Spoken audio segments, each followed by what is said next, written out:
해마다 여름이 되면 무더위는 어김없이 우리를 찾아옵니다. 하지만 올해의 폭염은 단순한 더위가 아닙니다. 전문가들은 지금의 폭염을 재난 수준으로 평가하고 있습니다. 그냥 더운 게 아니라 생명을 위협할 수 있는 수준이라는 거죠.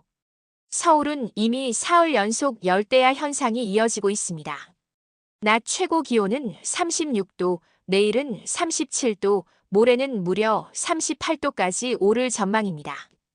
이런 날씨가 계속되면 우리의 몸은 버틸 수 없습니다. 실제로 온열 질환으로 병원을 찾는 사람 수가 하루에 200명을 넘어섰습니다.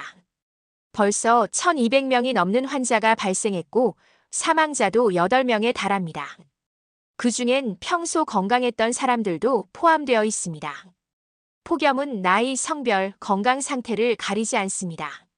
무엇보다 무서운 건 자각 증상 없이 갑자기 쓰러질 수 있다는 점입니다. 심장이 뛰고 어지럽고 땀이 멈추면 이미 위험 신호입니다. 즉시 시원한 곳으로 이동해야 하고 다른 사람의 도움이 반드시 필요합니다. 특히 혼자 계신 어르신들은 폭염에 더 취약합니다. 체온 조절 능력이 떨어지기 때문입니다. 노년층은 땀샘의 기능이 약해 체내 열이 쉽게 빠져나가지 못합니다. 폭염에 노출되면 체온이 급격히 오르면서 장기 손상까지 이어질 수 있습니다. 몸 안에 열이 빠지지 않고 그대로 축적되면 뇌, 심장, 간이 손상될 수 있습니다. 이런 경우 응급처치가 늦으면 생명을 잃을 수 있습니다. 폭염은 단순히 더운 날씨가 아닙니다. 우리가 대비하지 않으면 언제든지 위험해질 수 있는 재난입니다. 이 무서운 폭염이 생기는 이유는 무엇일까요? 한반도 상공에는 북태평양 고기압과 티베트 고기압이 동시에 자리 잡았습니다. 이 두 고기압이 한반도를 이불처럼 덮어 열기가 빠져나가지 못하게 만든 겁니다. 이 상태가 지속되면 체감 온도는 실제 온도보다 더 올라갑니다. 기온 35도, 습도 45%의 날씨는 우리 몸의 회복 능력을 넘어섭니다. 습구 온도라는 개념이 있습니다. 땀을 흘려 체온을 낮추는 인체 시스템이 작동되지 않을 만큼 위험한 수치입니다. 이런 환경에 몇 분만 노출돼도 젊고 건강한 사람도 심장 박동이 급격히 증가합니다. 혈압이 떨어지고 어지럽고 결국 의식을 잃게 됩니다. 의식이 있을 때 주변에 사람이 없다면 그대로 목숨을 잃을 수도 있습니다. 이제는 더위 먹었다는 표현으로 가볍게 넘길 수 있는 상황이 아닙니다.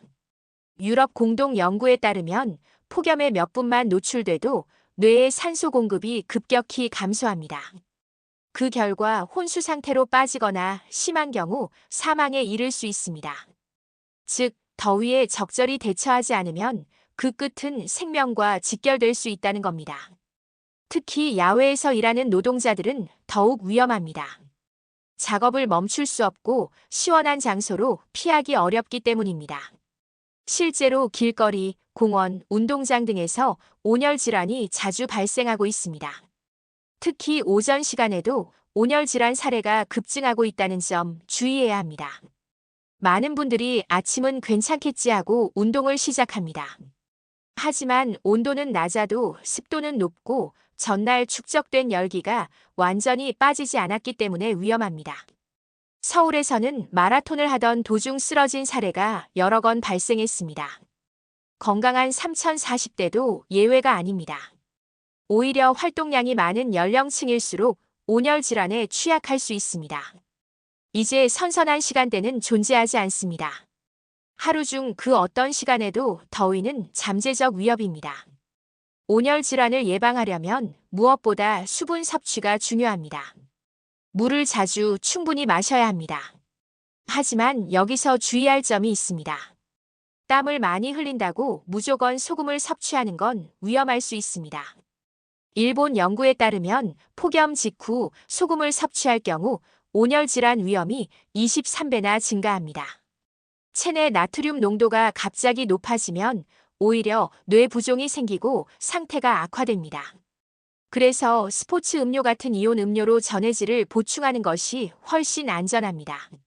소금은 대충 퍼먹는 게 아닙니다. 삼투압 균형을 무너뜨리면 열보다 더 무서운 문제가 생깁니다. 특히 임산부는 더욱 조심해야 합니다. 임신부가 폭염에 노출되면 조산 확률이 26%, 사산 13%, 선천성 기형 위험은 48%까지 높아집니다. 이처럼 폭염은 약자에게 더 가혹한 현실입니다. 노인, 임산부, 만성질환자, 어린아이 모두 특별한 보호가 필요합니다. 정부나 사회의 정책적 배려도 중요하지만 개인의 인식 변화도 절실합니다. 하루에 한 번 몸이 괜찮은지 스스로 체크해보는 습관이 필요합니다. 주변의 어르신에게 안부를 묻는 작은 관심이 생명을 지킬 수도 있습니다. 그렇다면 우리가 실생활에서 할 수 있는 폭염 대처법은 어떤 것이 있을까요? 우선 양산 사용이 주목받고 있습니다. 양산은 단순한 패션 아이템이 아닙니다. 서울연구원에 따르면 양산을 쓰면 체감 온도가 최대 10도까지 낮아집니다. 일본 실험에서는 15분 동안 걷는 동안 땀 발생량이 모자 착용 대비 20% 줄었습니다. 전문가들은 양산을 선택할 때 겉면은 햇빛을 반사하는 흰색, 안쪽은 복사열을 차단하는 검은색을 추천합니다. 무더위에는 가능한 실외 활동을 자제해야 합니다. 부득이하게 외출할 경우에는 통풍이 잘 되는 옷, 모자, 선글라스 등을 착용하세요. 그리고 무엇보다 중요한 건 무리하지 않는 것입니다. 운동도 좋지만 날씨가 허락할 때 해야 합니다. 이 정도는 괜찮겠지라는 생각이 가장 위험합니다. 몸이 보내는 신호에 민감하게 반응해야 합니다.